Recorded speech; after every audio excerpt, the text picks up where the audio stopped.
tere, minu nimi Germo. Tänases videos tutvustan teile, kuidas kasutada BIM vaaturtarkvara BIM Collab Zoom Smart View'sid.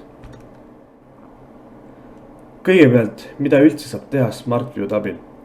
Saab tuua välja erinevaid elemente, näiteks on võimalik välja tuua projektiruumid eri värvidena, et oleks lihtsam mudeli infosisust ülevaadet saada. Lisaks kasutatakse Smart View'sid infosisu kontrolliks. Antud tööriist vaatab, kas IFC elemendi mudelil on nõutud või meie poolt soovitud infosisu ja puudulike osade kohta on võimalik teha issue projekteerijale, kes mudelis vastavad korrektuurid teeb. Võimalusi reeglite kujundamiseks on palju, sest tööriist on väga mitmekülgne. Kuidas töötab Smart View'de sisuline pool? Järgnevalt näitan teile Tallinna Sadama avatäidete BIM nõuetele vastavuse kontrolli. Selleks valin Smart View'd, Tallinna Sadama infosisu kontroll ja 1.6 avatäidete infokontroll.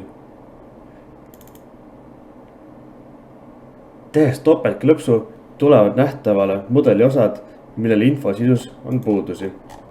Klõpsates suvelisele mudeli osale tekib vasakusse äärde vastava elemendi infoväli. Siit valime avatäidete property seti tüübi ja näeme, et osa infost on puudu. Puudulikud osad on siis tühjad lahtrid ja undefined. Smart View reegli tegemiseks ja muutmiseks peame reegli peale vajutama ja tegema parema klõpsu ja valima siit edit. Järgnevalt on näha, et olen toonud välja 2 sorti elemente, milleks on aknad ja uksed. Ja ülejäänud osa on siis minu enda väljamõeldis, kuidas mina olen reegli kujundanud. Kõik Smart View reeglid, mida te näete siin, on minu enda tehtud ja jagatavad.